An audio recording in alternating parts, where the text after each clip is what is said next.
Welcome to Inkroot Echoes. This is the audio home for the reflections and studio notes of author Misty Smith. These are the quiet shifts in the work and the internal weather that happens between the stories. This reflection is supported by the Elgato Stream Deck. When the digital space begins to mirror a cluttered mind, I use this tool to pull the chaos back into order. It allows me to map an entire research and writing workflow to physical buttons. I can close a chain of windows and return to a single paragraph without the mental friction of hunting through tabs. You can find the link in the show notes. As an Amazon associate, I earn a commission if you use that link to shop. Managing the chaos of a project requires more than just a clean surface. There are seasons when the room around you begins to register the strain of the work through drifting pens and open notebooks. It is a subtle shift where the environment stops being a backdrop and starts acting as a mirror for the density of your thoughts. There are seasons in a writing life when the room around you begins to register the strain of the work. The shift is subtle at first. A book leans at an angle that was not there the day before. A notebook opens to a page you thought you had finished. Pens drift across the desk in slow, unplanned arcs. These small changes do not announce themselves as disorder. They are the early signs of a mind beginning to stretch beyond its usual capacity. The first outward traces of a story tightening its hold. The digital space follows the same pattern. A few open tabs become a chain of windows that multiply without warning. A folder meant for temporary storage becomes a holding place for half the project. Files scatter across the desktop in a way that feels efficient in the moment and disorienting the next morning. Each window you open seems to invite another. The pace of your thinking accelerates, and the screen reflects it. Nothing stays still long enough to be contained. The noise builds slowly, arriving not as chaos but as density. A sentence you're meant to revise pulls your attention in one direction while a research question pulls it in another. A note you left for yourself 2 days ago resurfaces at the edge of your vision, reminding you of a task you have not completed. These signals do not compete loudly. They accumulate. They thicken the background of your thoughts until the space inside your mind feels crowded, even when the room remains quiet. At first, the clutter feels harmless, the kind of disorder you could clear in a few minutes if you chose to. Then the revision deepens. Sentences begin to require more precision. A scene that once felt stable reveals a seam you had not noticed. You followed that seam, and it leads to another. The story expands, and the room absorbs the pressure. A stack of books becomes a reminder of research you have not finished. A stray note becomes a question you have not answered. Even the open tabs feel like small demands tugging at the edge of concentration.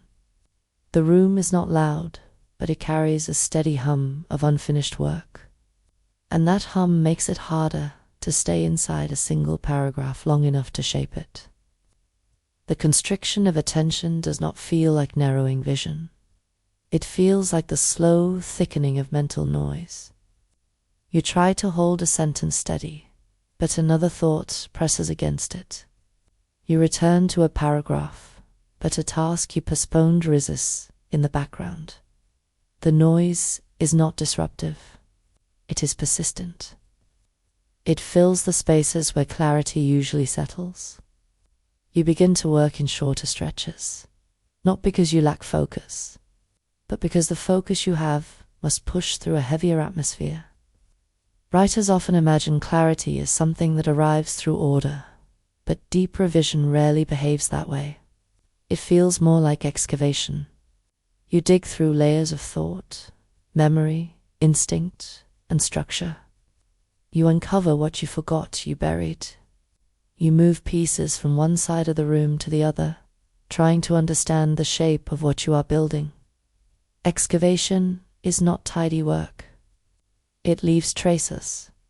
It leaves tools scattered in places you did not intend.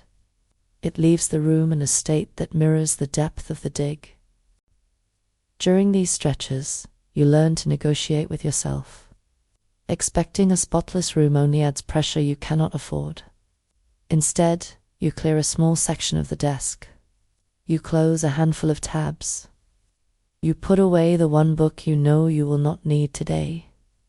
These small adjustments create enough breathing room to keep going. They do not resolve the noise, but they thin it enough to move through the next sentence with steadier attention. They remind you that clarity does not require perfection. It requires space to move. There are days when you accept the mess entirely. You let the room reflect the state of the work without trying to correct it. You remind yourself that the space will settle again when the draft does. The noise is temporary, just as the pressure is temporary. The strange internal weather of revision eventually breaks, and when it does, the room feels larger again. The air loosens as the stacks of books return to their shelves, the tabs close, and the desk clears. The space becomes a backdrop once more instead of a mirror. The relationship between mental clarity and physical order is not fixed. It shifts with the demands of the work. Some drafts require stillness. Others require a kind of controlled disarray.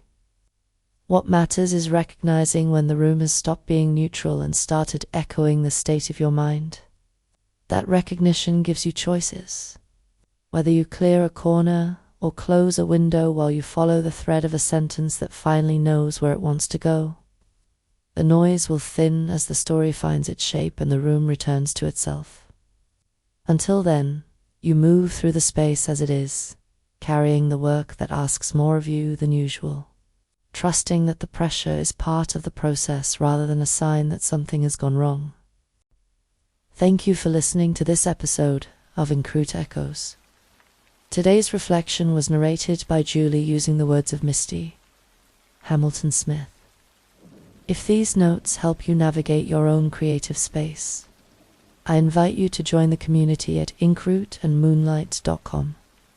Until next time, keep to the quiet of the work.